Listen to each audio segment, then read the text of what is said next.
সকাল সকাল শুরু করে দিয়েছি রান্না। এখন হচ্ছে মাছের মাথা দিয়ে মুগের ডাল, এতগুলো ভাজবো, তারপর মাটন রান্না করবো। মাটনটা এখনো প্যাকেট থেকে বের করা হয়নি। আর এই যে মাছ ভাজা হয়েছে। আর তোরজোর কেন, আজকে সায়ন্তনী খাবে আইবুড়ো ভাত।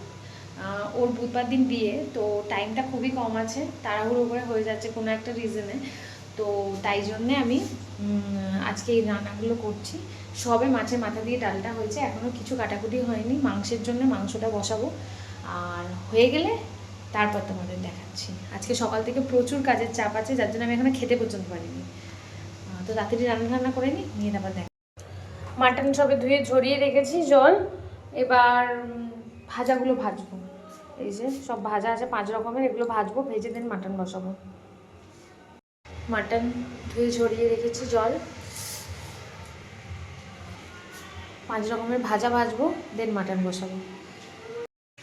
আমাদের ছাঙ্কু এখন স্নান করে উঠে রেডি, লুঙ্গি পরে, তাই তো ছাঙ্কু?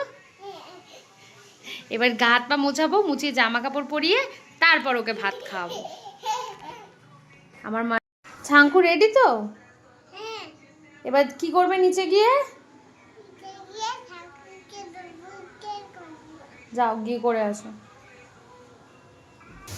দুধ ফুটছে, কর্নফ্লেক্স দিয়ে একটু খেয়ে নেবো। এই হচ্ছে আমার সকালের টিফিন। এখানে আলু ভাজা হচ্ছে, পেঁয়াজ কাটা হয়ে গেছে, এবার পেঁয়াজটা ভাজবো। এই যে মাটন কষানো হচ্ছে, আর একটু কষানোর পরে জল ঢেলে দেবো। হাঁড়িতে গরম জল বসিয়েছি, গরম জলটাই দেবো। ঝাঙ্কুর অন্নপ্রাশনের সময় একটা ক্যালেন্ডার গিফটেড পেয়েছিলাম, তো এই ক্যালেন্ডারের মধ্যেই ফটোটা ছিল। তো আমি কি করেছি, এটাকে ফ্রেম বানিয়ে নিয়েছি। দেখতেও সুন্দর লাগছে, নাহলে ক্যালেন্ডারটা ভালো লাগছে না। রাজা এখন ওটাকে ক্লিক করছে, এই ওয়ালটাই এবার ফটোতে মনে হচ্ছে মরে যাবে। যাই হোক, দেখতে খুবই সুন্দর লাগছে। এরপর অভিরাজের একটা ফটো এখানে লাগাতে হবে। সায়ন্তনী জাস্ট এলো, ওকে খেতে দিয়েছি, এসেছে অনেকক্ষণ, একটু ফটো তুলছিল। তো আমি সব সাজিয়ে এখন ওকে খেতে দিয়েছি, ও খাচ্ছে। ওর খাওয়া হয়ে গেলে তারপর আমরা খেতে বসবো। অলরেডি 3টে বেজে গেছে।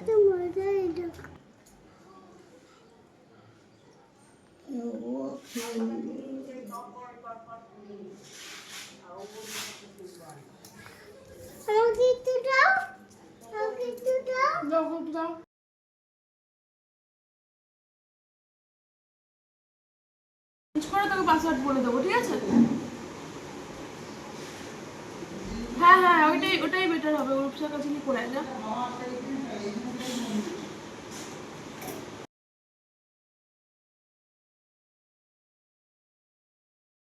দুপুরে খাওয়া দাওয়া করে আমরা বেরিয়ে পড়েছি। এখন যাচ্ছি সায়ন্তনীর বিয়ে শপিং করতে। বেনারসি থেকে শুরু করে কসমেটিক্স, জুয়েলারি সব কিনবো। তো খুব এক্সাইটেড। এই যে আমরা এখন শ্রীনিকেতনে এসেছি বেনারসি দেখতে, কোনটা পছন্দ হবে টোটাল কনফিউজ। এখানে অনেক রকম কালার কম্বিনেশন, অনেক কিছু দেখানো হলো। অনেক ঘাঁটাঘাঁটির পর একটা আমরা জায়গায় এলাম যেটাতে পছন্দ হয়েছে। দেন আমরা গেলাম একটা শপে, সেখানে গিয়ে আমি আমার শাড়ি নিয়ে কনফিউজ হলাম। গায়ে যে শাড়িটা আছে অ্যাট লাস্ট আমি এই শাড়িটাই নিলাম, সব কনফিউশনের পর। এখন গেছিলাম জুতো কিনতে, মানে ওর বরের আর ওদের দুজনেরই জুতো পছন্দ করে নেওয়া হলো। অভির জুতোটা নিয়ে একটু কনফিউশন ছিল, তারপরে আমরা ঠিক করলাম যে জুতোটা আমাদের সবার পছন্দ হয়েছে সেটাই নেবো। সব শপিং করে এখন বাজে রাত 10:30। আমরা ফিরছি গাড়ি, আর কিচ্ছু দেখানোর পজিশনে না। সামনে বিয়ে এসে গেছে, খুব মজা হবে।